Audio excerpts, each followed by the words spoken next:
Students, तो आइए इस वीडियो में शुरू करते हैं करंट इलेक्ट्रिसिटी का next part, the Ohm's law. बहुत इंपॉर्टेंट लॉ है जिसकी बेसिस पे सारे न्यूमेरिकल कॉन्सेप्ट क्लियर हो जाते हैं। तो ओम्स लॉ देखिए क्या होता है। कहने को बड़ा सिंपल लॉ है पर बहुत कॉम्प्लिकेटेड है। इसमें समझने की बहुत सारी चीजें हैं जो लॉजिकली आपको क्लियर होनी चाहिए।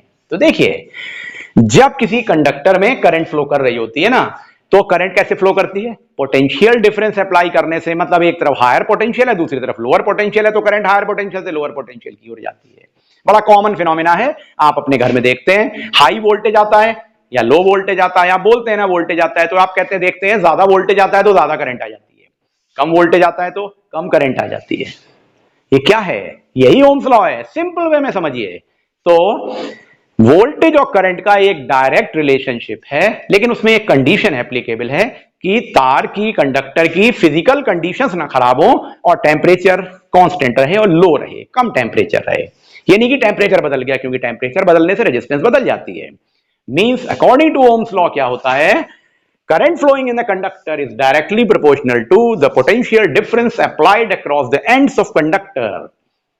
Current flowing in the conductor is directly proportional to potential difference across the ends of conductor, subject to condition provided that physical condition and the temperature of the conductor remain constant.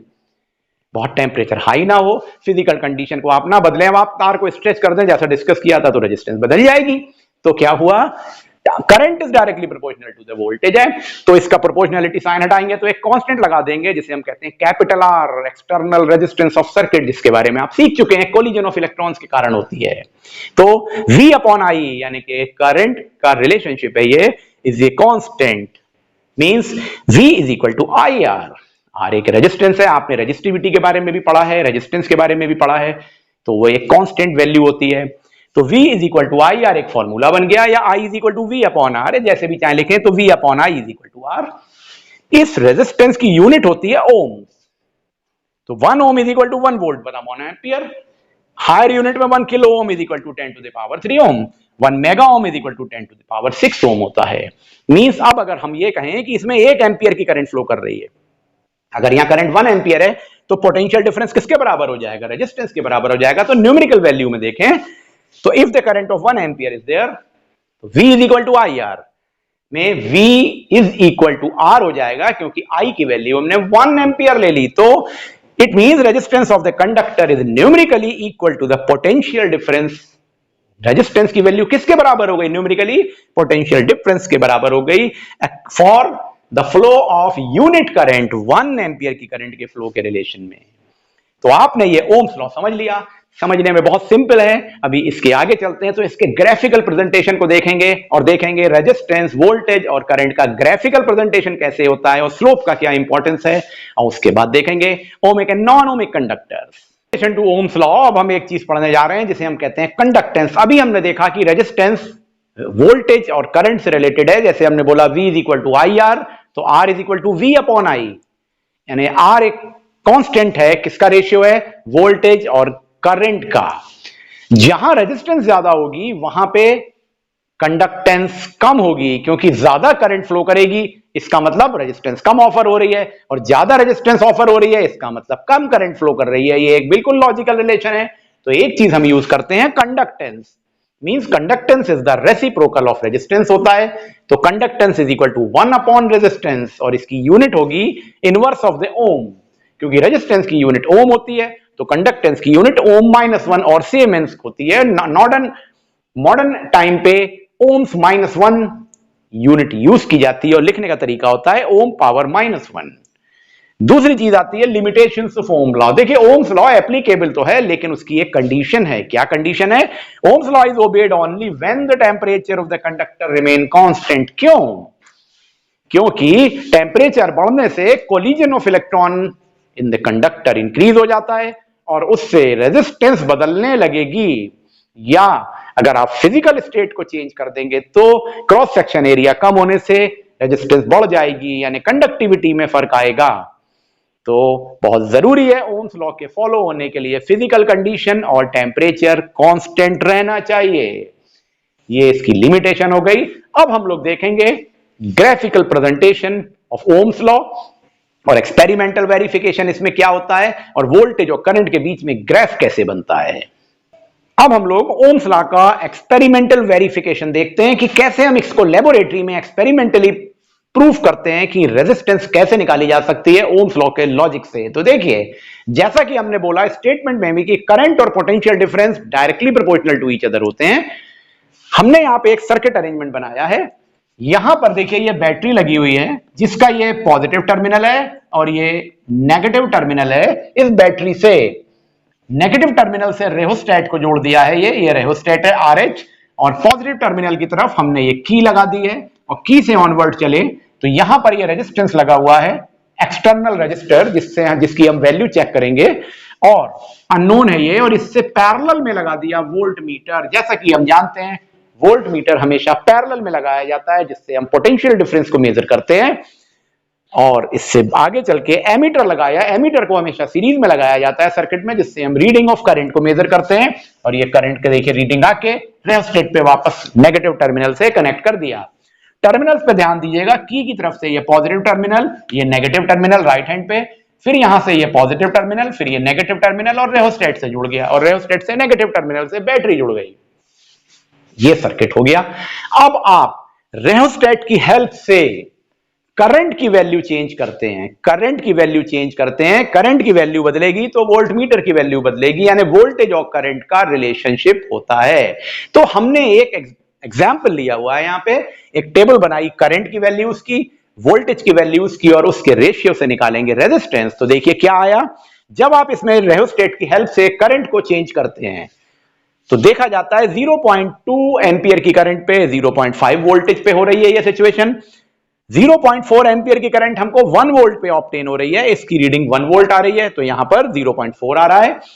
0.6 ampere की current हमको मिल रही है 1.5 के volt पे, 0.8 की मिल रही है 2 volt पे, और 2.5 वोल्टेज पे मिल रही है 1 एंपियर की करंट। ये बड़ा एक यूनिक रिलेशनशिप है जो ओम्स लॉ में आपको मिलेगा अगर ओम्स लॉ फॉलो हो रहा है कंडक्टर्स में, ओमिक कंडक्टर्स में, यानी ऐसे कंडक्टर जो ओम्स लॉ को फॉलो कर रहे हैं। तो अगर आप R को निकालें तो आप देखेंगे हर कंडीशन में R की वैल्यू कांस्टेंट आ रही है 2.5 ओम्स। एक्सपेरिमेंटली हम लेबोरेटरी में इस तरह से इसको परफॉर्म करते हैं। अब अगर इसका ग्राफ बनाएं तो देखिए एक्स एक्सिस पे करंट को लिया और वाई एक्सिस पे वोल्टेज को लिया है, प्लॉट कर दिया।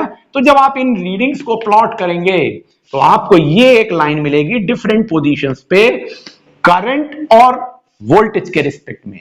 तो आप देखेंगे ये स्ट्रेट लाइन आएगी और इस लाइन का स्लोप इंडिकेट करता है about the resistance of conductor. Means इस करंट और वोल्टेज का जो रिलेशनशिप से ग्राफ बन के आ रहा है R is equal to V upon I या V is equal to IR के रिलेशन में, इसमें हमको जो ये स्ट्रेट लाइन और स्लोप मिलता है ये रेजिस्टेंस को इंडिकेट करता है। ये बात आपको समझ में आनी चाहिए। अब यहां पर भी एक बड़ी इंपॉर्टेंट बात है जो अब डिस्कस करने जा रहे हैं हम लोग, graphical presentation of Ohm's law में, क्योंकि बच्चे कई बार गलती करते हैं और आप भी कर सकते हैं। ध्यान देने की बात यह है, मैंने बोला एक्स एक्सिस पे करंट है और वाई एक्सिस पे वोल्टेज है, और अगर हम इसका उल्टा कर दें, वोल्टेज यहां लें और करंट वाई एक्सिस पे लें, आप देखेंगे तो भी स्ट्रेट लाइन आएगी, लेकिन हमारा आउटकम बदल जाएगा। क्या आ जाएगा, आइए इस चीज को समझ लेते हैं graphical presentation of Ohm's law में। तो अब हम लोग पढ़ते हैं graphical presentation of Ohm's law. देखिए हमने क्या किया, दो तरह से पॉसिबिलिटी हो सकती है ग्राफ बनाने की। पहला कंडीशन देखें, हमने ये कोऑर्डिनेट एक्सिस ले ली और ये एक्स एक्सिस पे करंट को प्लॉट किया एम्पियर में और वाई एक्सिस पे वोल्टेज को प्लॉट किया वोल्ट में। जब हम, जैसा मैंने आपको अभी वैल्यूज के रिलेशन में बताया था, हम different values of the current के रिस्पेक्ट में वोल्टेज को प्लॉट करते हैं तो हमको डिफरेंट लोकेशन से एक स्ट्रेट लाइन मिलती है। इस स्ट्रेट लाइन का एक स्लोप होगा, कोई प्रॉब्लम नहीं। इसको हम बोलते हैं वी आई ग्राफ। क्या बोलते हैं? V I graph. On the contrary एक तरीका और हो सकता है, हम एक्स एक्सिस पे वोल्टेज को ले लें वोल्ट में और वाई एक्सिस पे एम्पियर को ले लें, कोई प्रॉब्लम नहीं है। देखिए यहां पे एक्स एक्सिस पे करंट को लिया, वाई एक्सिस पे वोल्टेज को लिया। ध्यान दीजिएगा यहां वोल्टेज को वाई एक्स एक्सिस पे लिया, करंट को वाई एक्सिस पे लिया, तब भी हमको स्ट्रेट लाइन मिलेगी। स्ट्रेट लाइन मिलेगी वोल्टेज और करंट के रिलेशनशिप से डिफरेंट पोजीशंस को प्लॉट करने पे।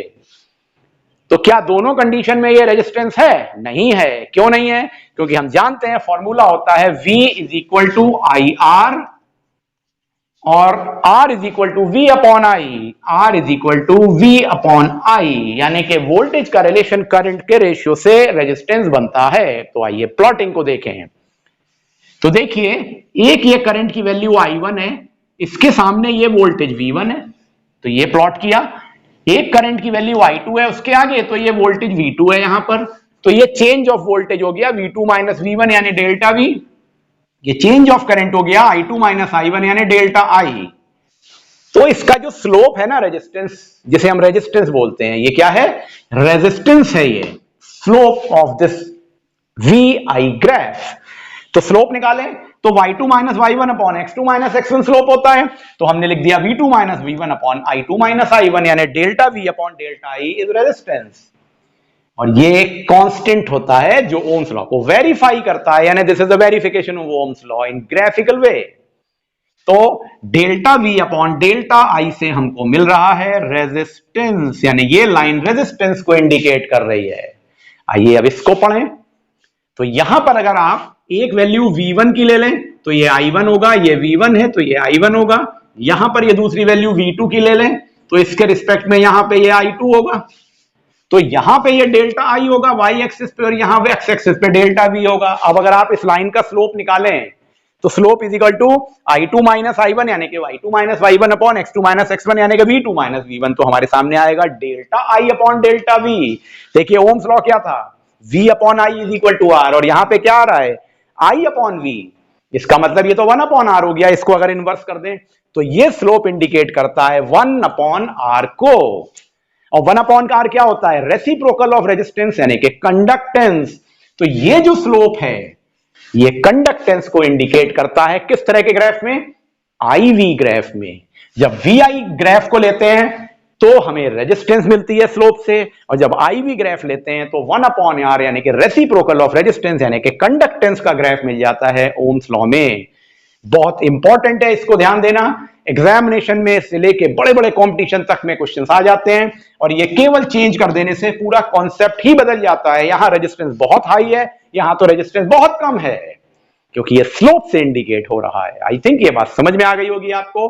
और अब आखिरी चीज ओम्स लॉ की पढ़ लेते हैं, difference of ohmic and non ohmic conductor. ये क्या कंडक्टर्स होते हैं इसको देखते हैं।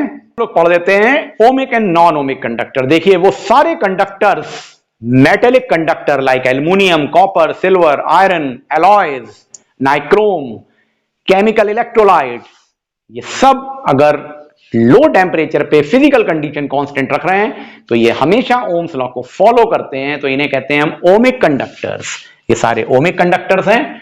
लेकिन अगर हम देख रहे हैं कि वोल्टेज और करंट का प्रॉपर कोरिलेशन नहीं आ रहा है, लगातार रेजिस्टेंस चेंज हो रही है, तो वो कंडक्टर्स यानी कि ओम्स लॉ को फॉलो नहीं कर रहे हैं, even at the lower temperature, या फिजिकल कंडीशन चेंज ना करें तो भी फॉलो नहीं कर रहे हैं। जैसे कि LED, junction diode, transistors, semiconductor like germanium, silicon, इन्हीं के रिलेशन में है। फिलामेंट ऑफ द बल्ब, क्योंकि टेम्परेचर हाई हो जाता है।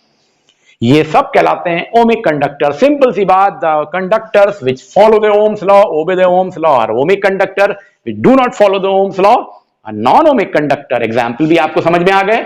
अब आते हैं इसके ग्राफिकल और रिलेशन और रेजिस्टेंस पे। यहां पर अगर हम VI ग्राफ बनाएं तो आप देखते हैं R is equal to delta V upon delta I लिखा हुआ है, यहां पे R लिखा है, और ये R कांस्टेंट है। क्योंकि ये कांस्टेंट है तो ओरिजिन से स्ट्रेट लाइन आएगी। ये स्ट्रेट लाइन का स्लोप इंडिकेट करेगा रेजिस्टेंस, जो कि ओरिजिन से शुरू होगी। इंपॉर्टेंट बात बोल रहा हूं, ओरिजिन से शुरू होगी और ये स्ट्रेट लाइन आएगी, और resistance remain constant in every situation, जो अभी हम लोगों ने सीख लिया। लेकिन अगर हम नॉन ओमिक कंडक्टर्स की बात करें तो कभी भी हमको लगातार कांस्टेंट वैल्यू नहीं मिलती हैं। हर सिचुएशन में वोल्टेज और करंट के रिस्पेक्ट में रेजिस्टेंस चेंज होती चली जाती है। तो यहां delta R is equal to delta V upon delta I लिखा जाता है, और इसका ग्राफ हमेशा कर्व लीनियर आता है। देखिए ग्राफ कर्व आ रहा है, और ये कभी भी ओरिजिन से नहीं होता है। हो भी सकता है पर ना, मोस्ट ऑफ द केसेस में नहीं होगा ओरिजिन से। इस तरह की रेजिस्टेंस डायनेमिक और कंटिन्यूअसली चेंजिंग रेजिस्टेंस कहलाती है। यानी कि वोल्टेज और करंट बदलने से रेजिस्टेंस भी हर सिचुएशन में बदलती चली जा रही है। तो अगर आपको किसी पर्टिकुलर पॉइंट पे रेजिस्टेंस निकालनी है तो आप यहां से एक टेंजेंट ड्रॉ करेंगे और फिर यही फॉर्मूला लगाएंगे, दो वैल्यूज करंट की लेके, दो वैल्यूज इस पे कहीं पर भी दो पॉइंट ले लेंगे, जिससे हम दो करंट की वैल्यूज और दो वोल्टेज की वैल्यू लेके इसका स्लोप निकाल लेंगे, जिससे हमें डायनेमिक रेजिस्टेंस पता लग जाएगी नॉन ओमिक कंडक्टर्स की। तो आपको कर्व इसका समझ में आ गया, जो ओरिजिन से नहीं जा रहा है इसलिए ये कंटिन्यूअसली चेंजिंग है, इसलिए ये डेल्टा आर है, इसे कहते हैं डायनेमिक रेजिस्टेंस। और इस तरह के कंडक्टर्स कहलाते हैं non ohmic conductors. In this way आपने ये पूरा डिटेल में ओम्स लॉ को समझ लिया। नेक्स्ट वीडियो का वेट करिए जिसमें हम लोग पढ़ने जा रहे हैं detail studies about the cell.